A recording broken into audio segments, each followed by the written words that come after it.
에서 좋은 일이 일어납니다. 인사하겠습니다. 자, 오늘 말씀 누가복음 22장 31절에서 34절의 말씀으로 믿음이 떨어지지 않기를 기도하였노니라는 제목으로 이 시간에 말씀의 은혜를 함께 나누고자 합니다. 성도라는 존재는, 성도는 예수 그리스도의 이름으로 기도할 수 있는 사람입니다.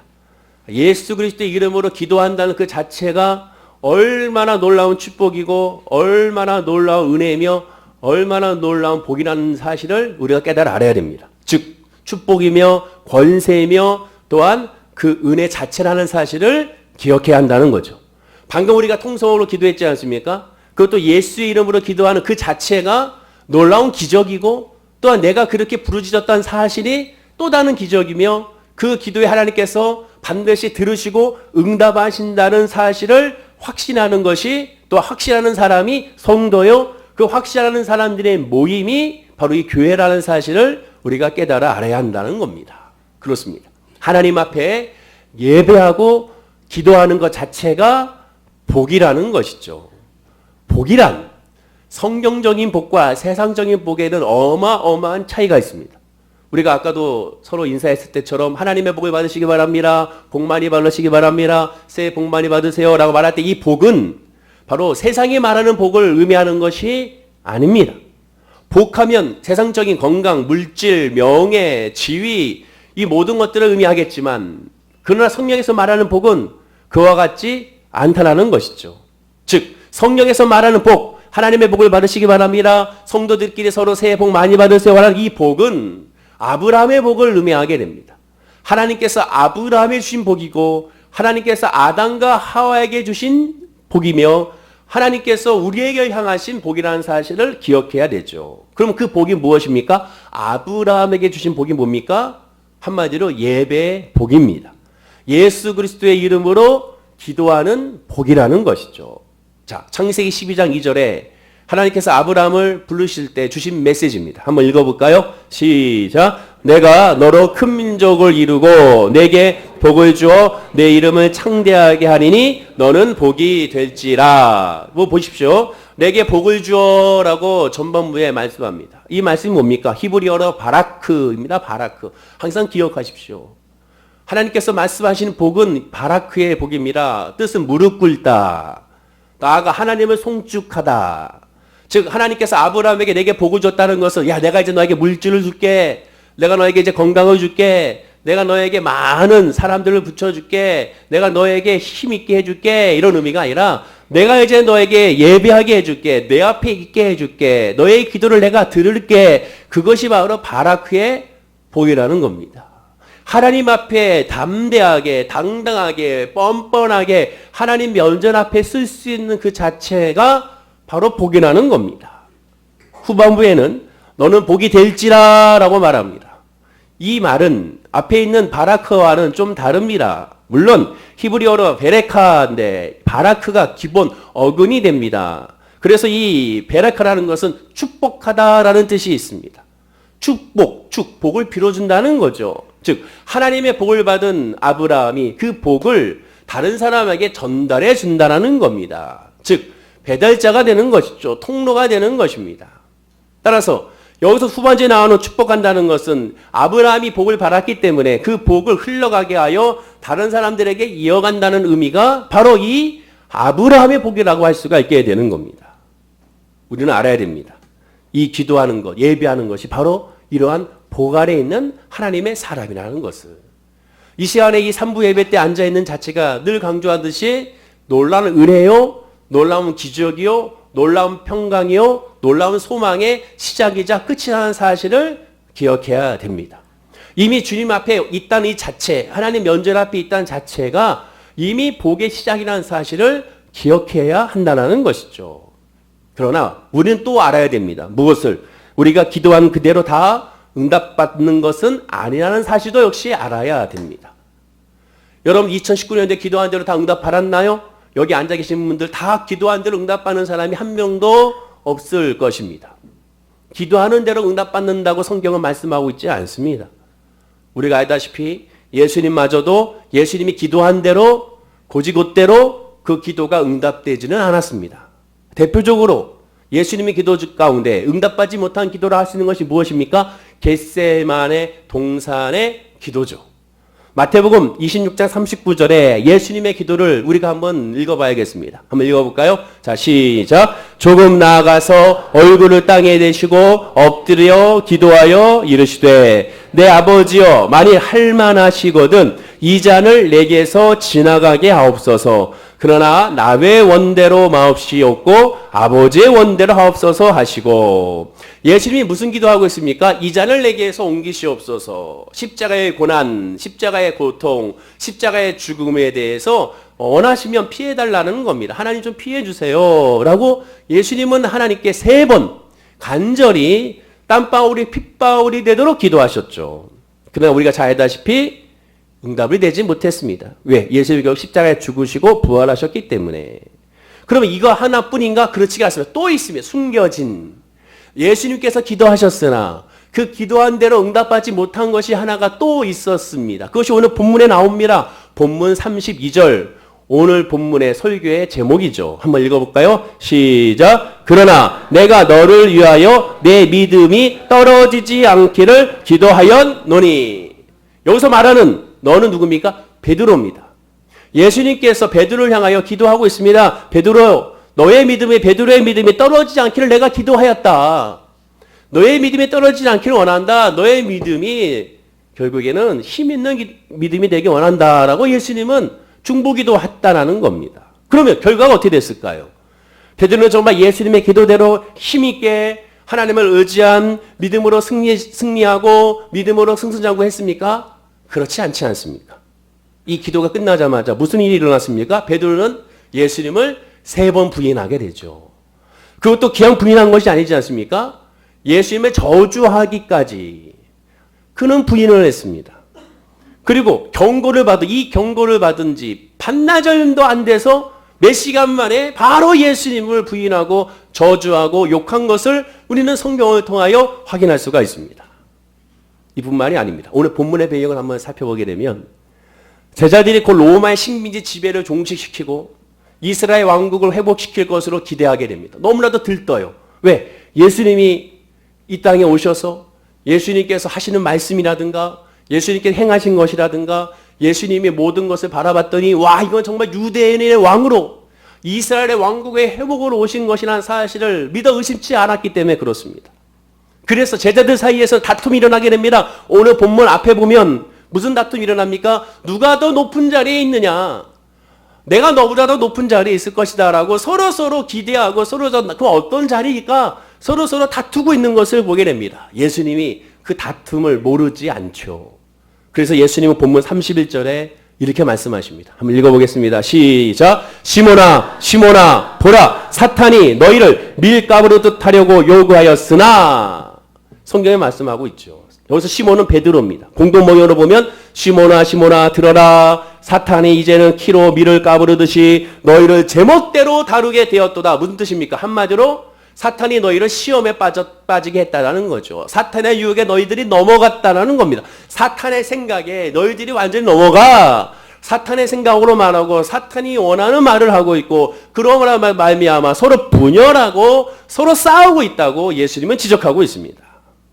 그러면서 예수님은 다른 제자를 제쳐두고 오직 특별히 베드로만 지명하여 베드로의 믿음이 떨어지지 않기를 기도했다라고 말씀하셨다는 겁니다. 그러면 이 말씀을 들은 베드로의 반응이 어땠을까요? 자, 이어지는 말씀 봐야겠습니다. 오늘 본문 33절입니다. 한번 읽어볼까요? 시작. 그가 말하되 주여 내가 주와 함께 오게 해도 죽는 데에도 가기를 각오하였나이다. 어떻습니까? 예수님께서 베드로야 나는 너의 믿음이 떨어지지 않기를 기도한다 했더니 그 기도에 했다는 말 끝나자마자 바로 베드로는 아주 담대하게 고백합니다. 내가 주와 함께 오게 갇혀도 또 내가 주와 함께 죽어도 함께 하겠다라고 고백합니다. 한마디로 목숨 걸고 충성을 다하겠다는 다짐을 하게 되죠. 여기까지만 보면 예수님의 기도가 응답받은 것 같습니다. 여기까지만 읽으면 베드로의 믿음은 성령에 충만한 믿음인 것 같습니다. 그렇기 때문에 하나님의 말씀은 본문만 따로 띄어서 보면 절대로 안 되는 거예요. 이단들은 성경을 문맥으로 보지 않습니다. 전체로 보지 않습니다. 본문을 하나 구절 하나 떼서 그것을 짜맞추기 하여 그래서 엮어서 그렇게 복음을 왜곡하고 하나님의 말씀을 왜곡해버리는 것이죠. 지금 여기까지만 이 두 문장만 보면 베드로에 대해서 이렇게 믿음을 가지십시오. 이렇게 충성해야 됩니다. 직분자는 이렇게 충성해야 됩니다. 2020년도에 우리는 이렇게 목숨을 걸고 주님을 따라가야 됩니다. 라고 설교하게 되는 겁니다. 그러나 본문은 그걸 말씀하는 것이 아닌데 예수님의 기도가 응답된 것입니까? 아니라는 거예요. 베드로가 이렇게 고백한 것이 예수님의 기도로 말미암아 고백한 것인가? 아니라는 겁니다. 물론 베드로의 이 고백은 베드로의 진심이 어린 고백인 것을 우리가 인정해야 됩니다. 그러나 또 다른 측면에는 자기를 드러내고 싶은 그러한 의의가 자기를 드러내고 싶은 욕심이 자기를 더 다른 사람보다 인정받고 싶어하는 그러한 명예욕이 이 안에 자리 잡고 있음을 그대로 또 우리에게 보여주고 있습니다. 예수님이 자기를 가장 사랑한다고 여기는 것에 우쭐거리고 그리고 그 우쭐거림으로 말미암아 남들과 비교하는 것을 통하여 우리가 알 수가 있죠. 내가 예수님의 오른팔이야 까불지 마. 누가 더 높은 자리 차지하냐? 너희들은 높은 자리 차지할 수 없어. 내가 높은 자리를 차지해. 왜? 나는 예수님을 목숨을 걸고 지킬 사람이니까. 공개적으로 지금 베드로는 자기의 교만을 드러내고 있는 겁니다. 실제로 베드로가 이렇게 고백했지 않습니까? 마태복음 26장 33절입니다. 한번 읽어볼까요? 자, 시작. 베드로가 대답하여 이르되 모두 주를 버릴지라도 나는 결코 버리지 않겠나이다. 얼마나 멋있습니까? 다 주를 버려 나는 버리지 않겠다. 스스로 이 고백을 하고 자기 스스로 난 대견해. 어떻게 이런 말을 할 수 있을까? 이런 생각할지 모르겠습니다. 그러나 얼마나 교만합니까? 왜? 그 자리에 있는 다른 제자들과 비교하고 있습니다.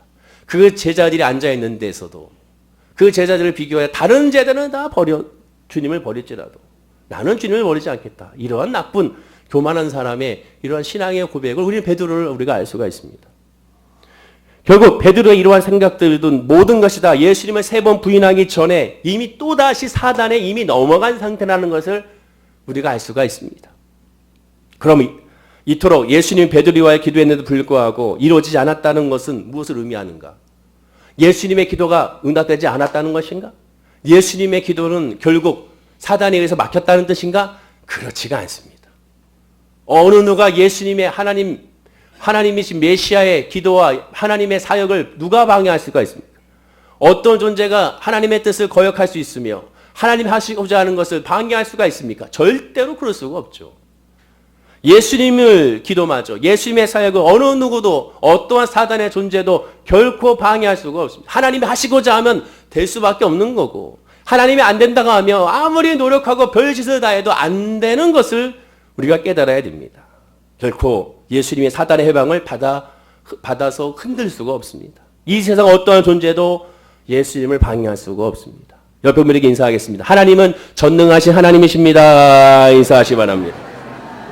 여러분 꼭 기억하십시오. 믿음의 시작은 하나님은 전능하신다는 거예요. 하나님 안에서 못할 것이 없다라는 겁니다. 하나님은 모든 것을 이루신다는 사실을 늘 확신해야 됩니다. 예수님께 성령이 이끌려 광야로 가시어 시험 받으실 때를 생각해 보십시오. 사실 그 시험이 아닙니다. 왜? 누가 예수님을 시험할 수가 있겠습니까? 오히려 사탄의 3가지 질문에 하나님의 말씀으로 무찌른 것을 보게 되죠. 오히려 반대로 사탄이 시험을 당해서 시험에서 물러난 것을 보게 됩니다. 그렇다면 예수님이 믿음이 떨어지지 않도록 기도했음에도 불구하고 베드로가 이 3번을 부인했다는 사실은 무엇을 의미하는 건가? 그 의미, 그 뜻을 우리가 묵상해야 되는 겁니다. 무슨 말일까? 아주 간단합니다.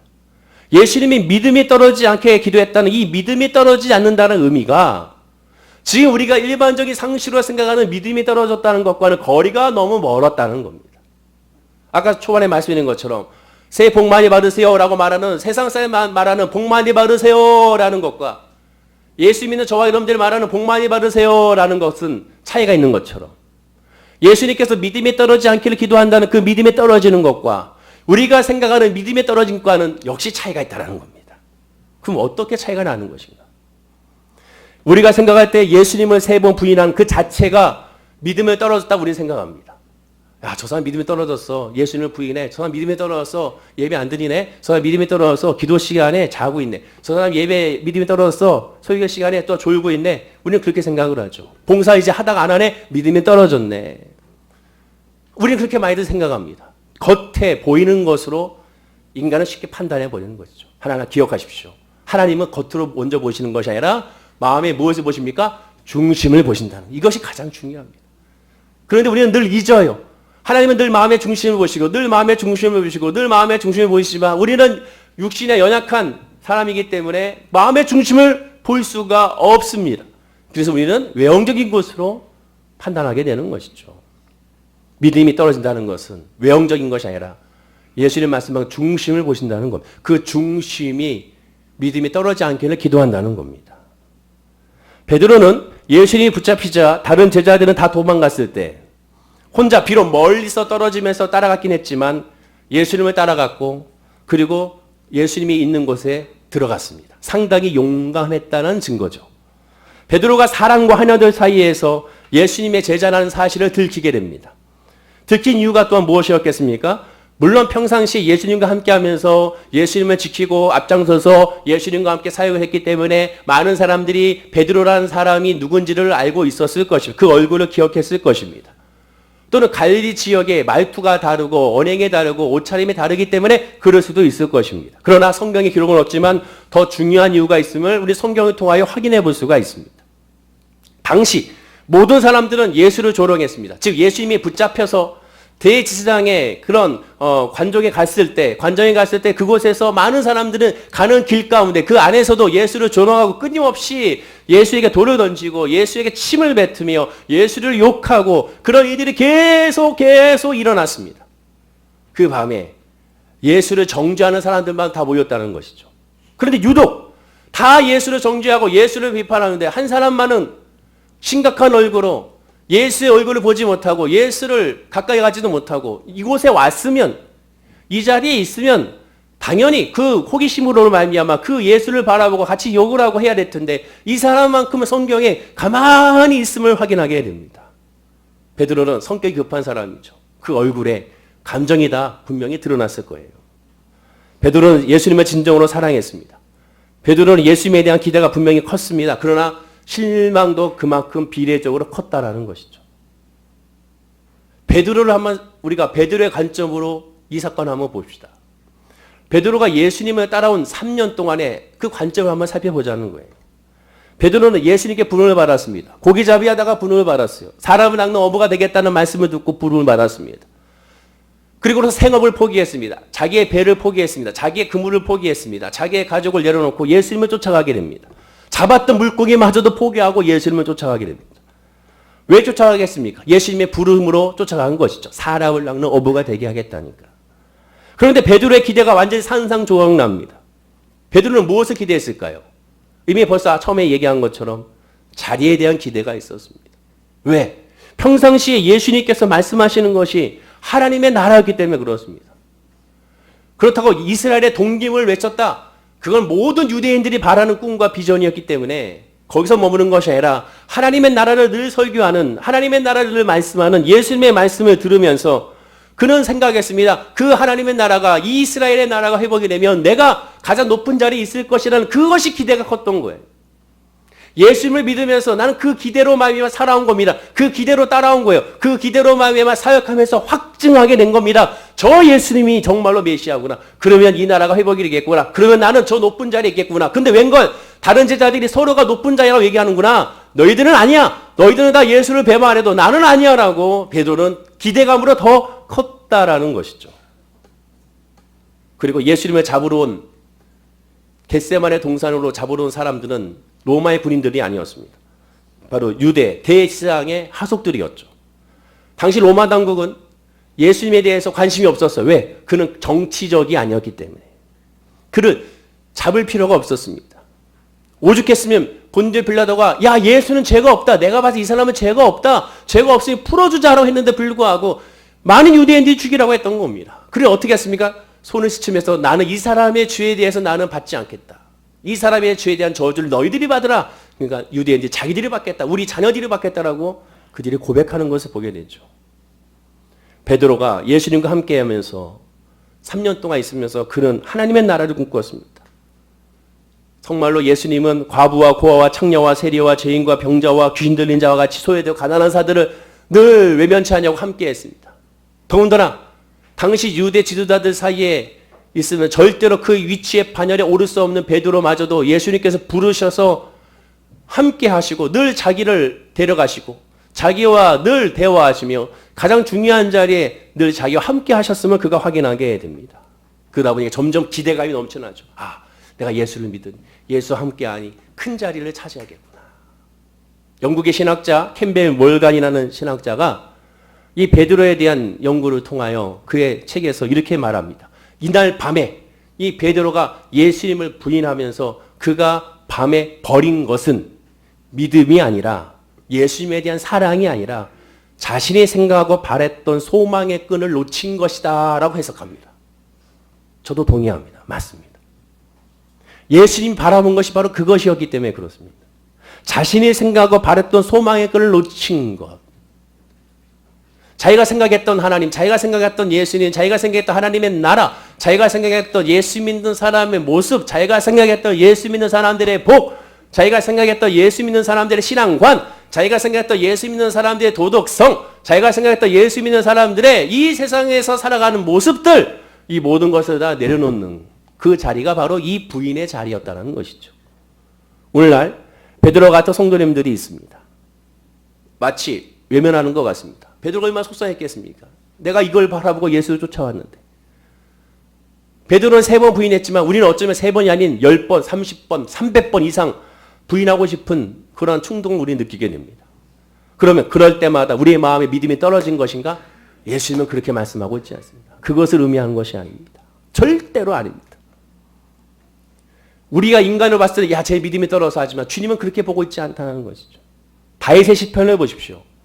성경이라서 고상하고 경건하게 표현해서 그렇지. 특히 우리 한글 성경을 번역할 때 고상하게 번역해서 그렇지. 내용적으로 히브리어적인 관점으로 원문으로 살펴보게 되면 이건 고상한 것이 아닙니다. 시편 73편, 150편 중에 73편을 다윗이 기록했는데 하나님께 올리는 시편인데 그 시편들 대부분은 다 무엇입니까? 자기 심령 깊숙이 있는 그런 원망과 불평과 탄식을 하나님 앞에 쏟아낸 것이 시편 73편의 대부분의 다윗의 고백입니다. 그래서 여러분 생각하십시오. 지금의 시대가 아니라 다윗의 시대에 유대인들 사이에서 이 고백 자체는 신성모독입니다. 어찌 하나님 앞에 불만과 불평을 합니까? 감히.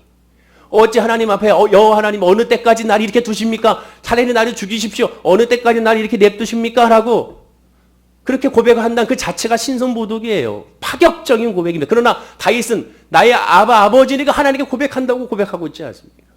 여호와가 나의 목자시니까 내가 이 고백을 하나님께 하지 내가 누구에게 하겠느냐 하면서 고백하고 있지 않습니까? 그래서 다윗이 대단한 것이죠. 하나님께서 가장 싫어하는 기도가 어떤 것인지 아십니까? 예수님도 말씀하셨습니다. 영혼이 없는 기도죠. 즉 마음이 담겨져 있지 않는 기도입니다. 그래서 예수님 이것을 외식이라고 표현하고 위선이라고도 표현하셨죠. 자, 요한복음 4장 23절과 24절 말씀 한번 읽어볼까요? 자, 시작. 아버지께 참되게 예배하는 자들은 영과 진리로 예배할 때가 오나니 곧 이때라. 아버지께서는 자기에게 이렇게 예배하는 자들을 찾으시느니라. 하나님은 영이시니 예배하는 자가 영과 진리로 예배하지니라. 하나님이 찾는 것은 뭡니까? 내 마음을 그대로, 내 감정을 그대로 하나님께 올리는 것. 바로 그런 사람을 하나님이 찾는 겁니다. 그것이 예배라고 하나님은 말씀하고 있습니다. 마음속에 하나님께 대한 불편한 생각이 가득 차 있습니다. 이웃을 미워하는 감정이 잔뜩 있음에도 불구하고 마치 그렇지 않은 것처럼 내가 주님을 사랑하나이다. 내가 저 이웃을 사랑하나이다. 나는 지금 환경에 감사한, 범사에 감사해서 감사합니다. 내 마음은 전혀 그런 것이 아니다. 그것이 하나님께서는 위선이라고 말합니다. 겉으로 봤을 때 야, 저분 믿음이 좋네. 저분 정말 믿음이 좋네. 그러나 하나님은 너는 믿음이 없다. 떨어졌도다라고 말씀하고 있다는 것이죠. 거꾸로 말하면 하나님이 가장 기뻐하시는 기도는 속에 있는 모든 것을 그대로 그래서 다 드러내는 기도입니다. 드러내는. 근데 중요한 점은 사람에게 드러낸 것이 아니라 하나님께 드러내는 것이 기도요. 하나님께 드러내는 것이 예배라는 것이죠. 예수님이 십자가에 돌아가시자 성전에서 성소와 지성소를 나누는 이 휘장이 위에서 아래로 쫙 찢어졌습니다. 위에서 아래로 찢었다는 건 하나님께서 찢으셨다는 것을 의미하게 되죠. 그 후로는 십자가의 사안에 들어오는 성도는 예수 그리스도의 이름을 의지하는 모든 성도는 언제나 어디서든지 어떤 모습인지 있는 그대로 은혜 보좌 앞에 담대히 나아갈 수 있는 자격이 주어졌습니다. 그런데 이 말도 굉장히 심각하게 받아들여야 됩니다. 그 뜻은 뭡니까? 모든 것을 꿰뚫어 보시는 하나님 앞에 아무것도 숨길 수가 없음을 인정하고 하나님 앞에 숨기지 말라는 거예요. 숨기지 말라는 거예요. 예수님은 제자들과 베드로가 사탄의 밀가부리를 하는 시험에 넘어갈 것도 아셨습니다. 예수님이 베드로의 3번의 부인에 대해서 아셨습니다. 모르지 않습니다. 하나님이 아담과 하와가 범죄할 사실을 모르는 것이 아니라 알고 계십니다. 다 알고 계세요. 다 알고 여러분의 모든 것들, 저의 모든 것들, 그 은밀한 범죄까지도 하나님은 다 알고 계십니다. 우리의 생각은 하나님 다 알고 계세요. 그러니 하나님 앞에 숨길 수가 없는 겁니다. 하나님 앞에 숨기는 순간 그것이 위선이 됩니다. 모르면 모른다.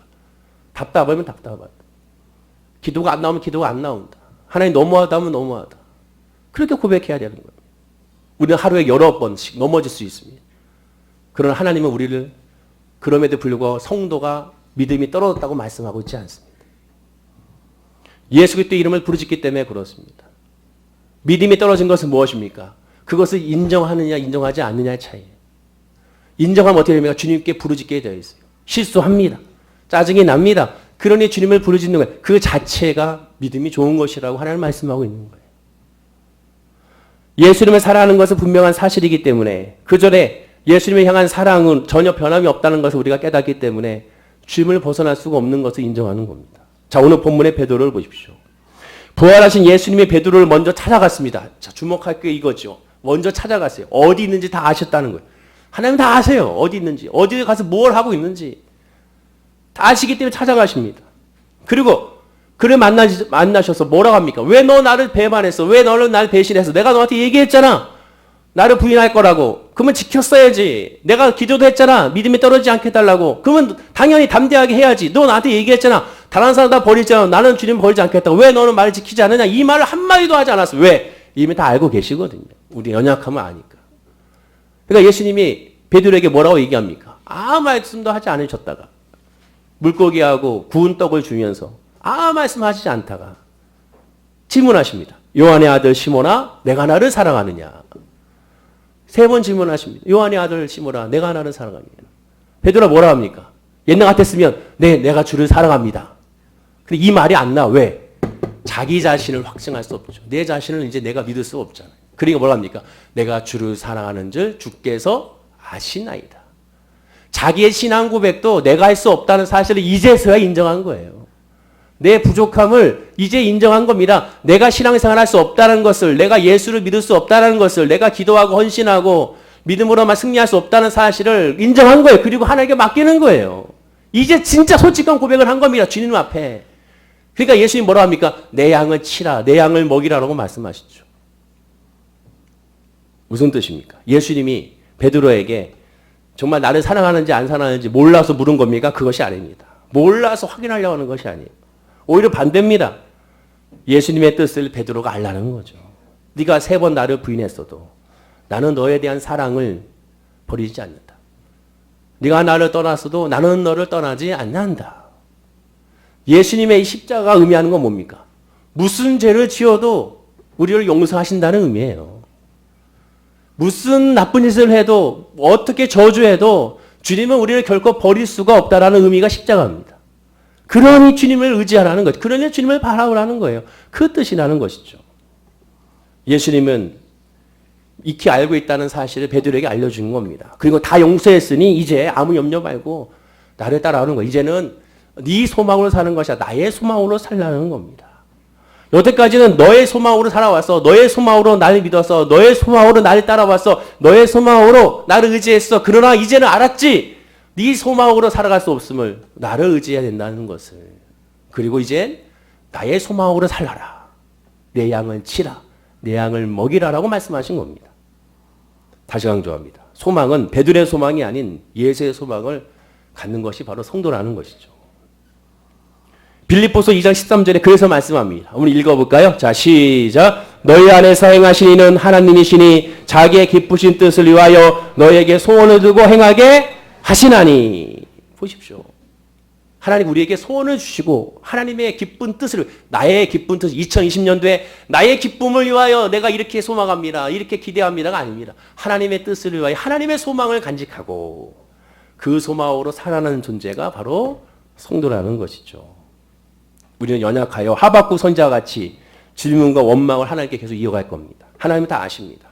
그러나 그것을 하나님께 했을 때 그것이 믿음이 좋은 겁니다. 그 연약함과 그 아픔을 이 세상 가운데 흘러가는 것이 하나님께 흘러가게 하는 것이 그것이 성령에 충만한 사람의 모습입니다. 아까 우리 기도한 우리 김나연 집사님 양가 부모님이 다 아프시잖아요. 얼마나 힘들겠습니까? 그럼 어떻게 되겠습니까? 저 같았으면 하나님께 묻고 따지라는 거예요. 하나님 너무하지 않습니까? 너무하잖아요, 솔직히. 그 하나님께 묻는 겁니다. 그것이 예배거든요. 하나님께 하나님 아버지 왜 양가 부모님이 다 이렇게 힘듭니까? 왜 다 이렇게 암으로 이 질병으로 저 내가 무슨 죄를 졌길래 네? 우리 부모님 무슨 죄가 졌길래 이 불쌍한 우리 부모님 우리 가족들 왜 이렇게 하십니까? 하나님께 묻고 따지라는 그것이 예배라는 거예요. 하나님께 부르짖고 하나님께 간구하면 다윗처럼 하나님 하고 외치다 보면 주께서 그 마음에 하나님께서 음성을 주십니다. 뜻을 주십니다. 알게 하십니다. 역사하십니다. 인도하십니다. 그리고 하나님의 소원을 주십니다. 그 소원으로 하나님을 기뻐하게 한다는 사실을 우리가 기억해야 한다는 것이죠. 2020년 우리가 바라봐야 할 것은요. 바로 그 믿음입니다. 연약함을 인정하고 내 신앙으로 살아가지 말고 하나님께 맡기는 신앙으로 살아가는 것이 그것이 신앙의 모습입니다. 답답하잖아요. 저도 그래요. 저도 짜증 많이 나거든요. 성격도 급해가지고. 그걸 어떻게 합니까? 사람한테 얘기하는 거. 하나님 앞에. 하나님 너무합니다. 이럴 수 있습니까? 너무한 거 아닙니까? 저도 하나님께 얼마나 많이 외치는지 모릅니다. 근데 참 다윗과 같이 똑같아요. 하나님 너무합니다 라고 시작했더니 나도 모르게 하나님 감사합니다 라고 끝나고 있어요. 그 자체가 또 너무 싫은 거예요. 그 자체가 너무 싫은 거예요. 그래서 다시 하나님 엎기도 하죠. 하나님 이럴 수 있습니까? 라고 시작했습니다. 또 기도 끝날 때 되면 하나님 감사합니다. 나도 모르게 감사합니다 하고 있어요. 이게 우리들의 성도의 힘입니다. 지난 시간에 말씀드렸죠. 겉사람은 후패해 보이나 속사람은 강건한 사람이 성도입니다. 세상 사람들 봤을 때 겉사람으로 이미 무너진 거예요. 그러나 예수 안에서 우리는 이미 승리한 사람이라는 것을 기도하고 깨달아 알아야 될 줄로 믿습니다.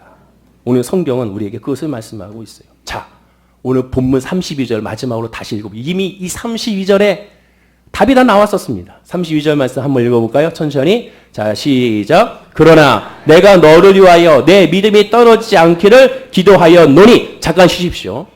내가 너를 위하여 내 믿음이 떨어지지 않기를 기도하였노니. 자, 그 다음에 이제 결과를 말한다. 왜 이렇게 했는지가 나옵니다. 자, 읽어볼까요? 시작. 너는 돌이킨 후에 내 형제를 굳게 하라.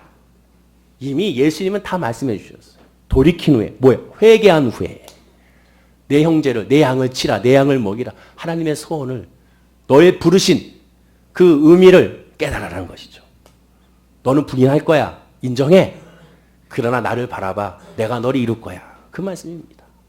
2020년도에 지난주의 말씀과 같이 힘들고 어려운 일들이 계속 우리에게 분명히 일어날 수 있습니다. 그러나 걱정하지 맙시다. 하나님께 맡기고 하나님 의지하여 이번 2020년도에 놀라운 역설적인 하나님의 은혜를 한번 보여주자고 해서 사탄에게 보여주고 믿지 않는 우리 가족들에게 우리 지인들에게 봐라. 예수 믿는 사람들의 모습을 바라봐라. 하나님 어떻게 역사하는지를 바라봐라. 하나님께서 이렇게 인도하신다.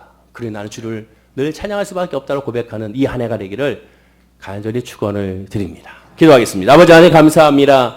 예수를 믿는 성도는 당장의 결점이 없이 깨끗한 성자가 되어 있으라는 것이 아니라 최소한 하나님 앞에 하나도 숨기지 않는 투명한 성도가 되어 있으라는 말씀인 것을 우리가 알게 됩니다. 그것이 믿음이 좋은 것이라는 것을 예수님이 우리에게 알려주고 있습니다. 우리가 생각할 때 믿음이 좋은 것은 열심히 예배하고 열심히 기도하고 열심히 헌신하고 열심히 봉사하고 늘 입술에서 감사가 나오는 것이라고 생각했지만 그러나 주님이 말씀하시는 믿음이 좋은 것은 믿음에 떨어지지 않는 것은 그 모든 결점을 인정하고 연약함을 인정하기 때문에 하나님 앞에 숨기지 않고 다 토해내고 맡기는 것이 바로 믿음이 좋은 것이라고 우리에게 말씀하고 있습니다. 그렇습니다. 그런 믿음 안에 있으면 자연스럽게 우리 주변 사람들에게도 그들이 원하는 믿음이 좋은 모습으로 나타날 수밖에 없음을 인정하게 됩니다. 아버지 하나님 우리에게 이 믿음으로 2020년 승리하게 하시고 주의 복 안에 있게 하시고 위로 안에 있게 하여 주옵소서. 특별히 지금 이 자리에서 힘들어하는 사람이 있습니다. 아파하는 사람들이 있습니다. 왜 이런 일이 계속 일어나는지 이런 어려움이 있는지 도대체 이해가 안 되는 분들이 있습니다. 그리고 짜증이나 주님을 멀리 떠나고 싶은 분들도 계실 겁니다. 그러니까 더 주님을 의지하고, 그러니까 더 주님께 내어 맡기고, 주님께 고백함으로 말미암아 하나님의 뜻과 하나님의 말씀과 하나님의 섭리 안에 이루어받는 우리 모든 성도님들이 되게 하여 주셔서 2020년도에는 그 믿음으로 열매 맺는 축복의 우리 성도님들, 우리 월계 순복음교회가 되게 하여 주옵소서. 감사드리며 예수님의 이름으로 기도드립니다. 아멘.